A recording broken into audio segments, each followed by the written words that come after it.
distinguished guests, esteemed colleagues, ladies and gentlemen, it's an honor also for me to be here today at the Human Rights 30 Forum's inaugural conference.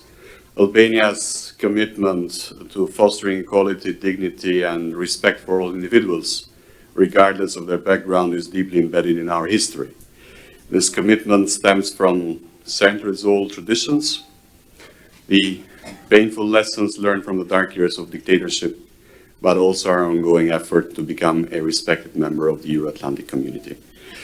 Our strong legal framework is built upon a robust social contract and shared values. The lessons of our history are not reflected only in the society's behavior, but also have shaped and become the foundations of our legal system.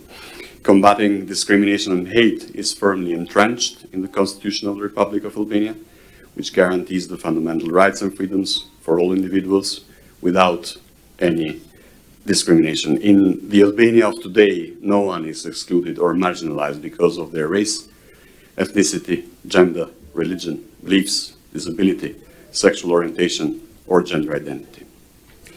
Our legal advancements include the adoption of the law on prevention of discrimination, which prohibits discriminatory practices in employment, education, healthcare, and social services.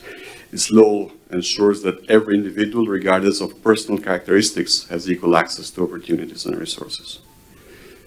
Additionally, Albania has adopted the law on gender equality and the law on the protection of minorities, ensuring specific protections against gender-based discrimination and for the rights of national minorities within our legal framework. However, of course, laws are not enough. Laws sometimes are being the banality of bureaucracy. We must ensure these laws are effectively implemented and that individuals facing discrimination have access to justice and access to equal justice. In Albania, the People's Advocate and the Commissioner for Protection from Discrimination, who probably is following a case right now, play crucial roles in safeguarding these rights.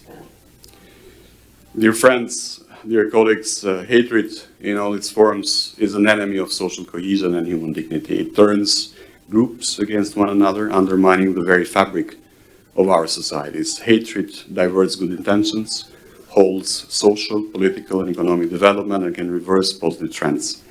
While I presume no country on earth is immune to hatred and division, we are committed to fostering an environment where every individual can live in dignity, free from fear, and where the richness of diversity should be celebrated. To this end, the Albanian government has prioritized supporting marginalized communities by improving their living conditions, access to education, and employment opportunities. We have also made significant strides in supporting LGBTQI+ rights, where discrimination and stigma are often widespread. Our laws addressing gender-based violence and promoting gender equality, on the other hand, are essential components of the ongoing fight against social exclusion, which fuels hatred.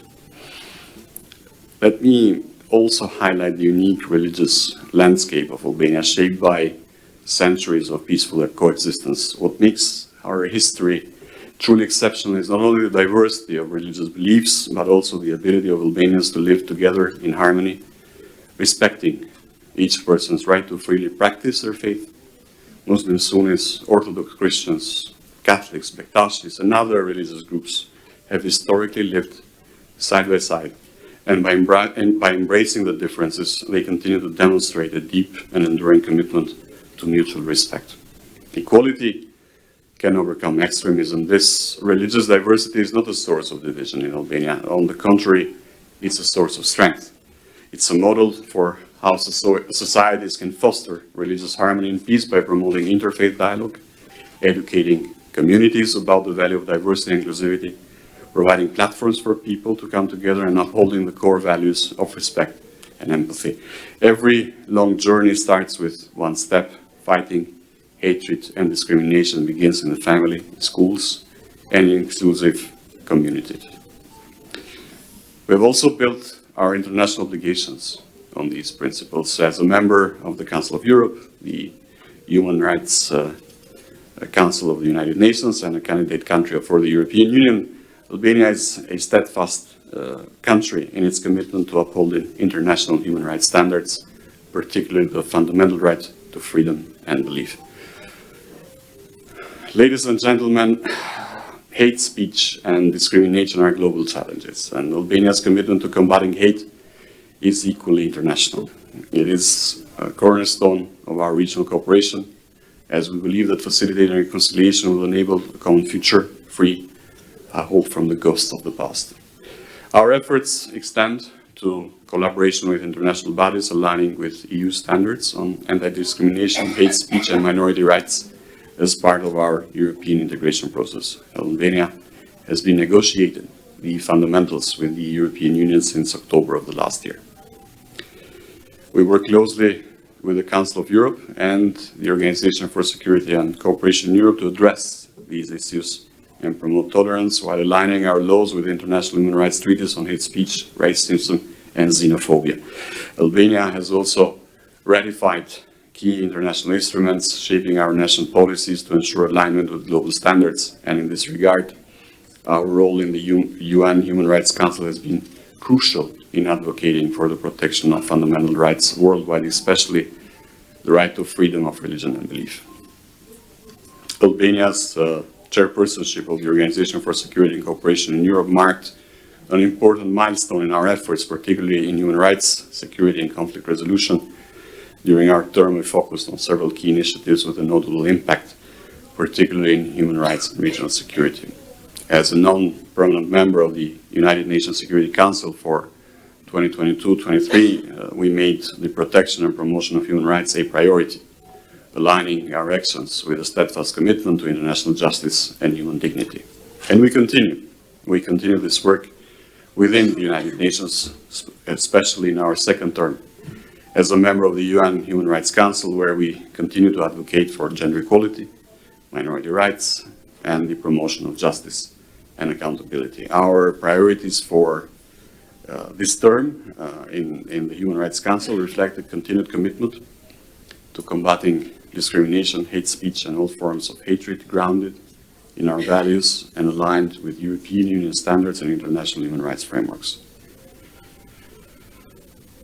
But the fight against hatred cannot be won by one country or one community alone. Discrimination knows no borders. Our actions must be based on a global, unified approach, strengthening multilateral frameworks, sharing knowledge, and building coalitions of committed stakeholders, like this meeting today.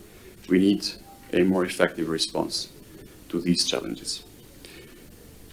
I strongly believe it is time for action. Together, we must pursue tangible solutions, share best practices, and support one another in this critical task. Building a world where hate and discrimination are no longer tolerated begins with a decision. First, at the level of us, in the individuals. Then, among like-minded countries, and ultimately creating a world where every human can live in peace, dignity, and mutual respect, free from prejudice and divisions. I really wish you fruitful discussions during this Tirana conference. I really hope you'll have a chance to get out of this depressing room. I am confident that the commitments made here will bring us closer to achieving our shared goals, a world without hatred and without discrimination. Thank you very much.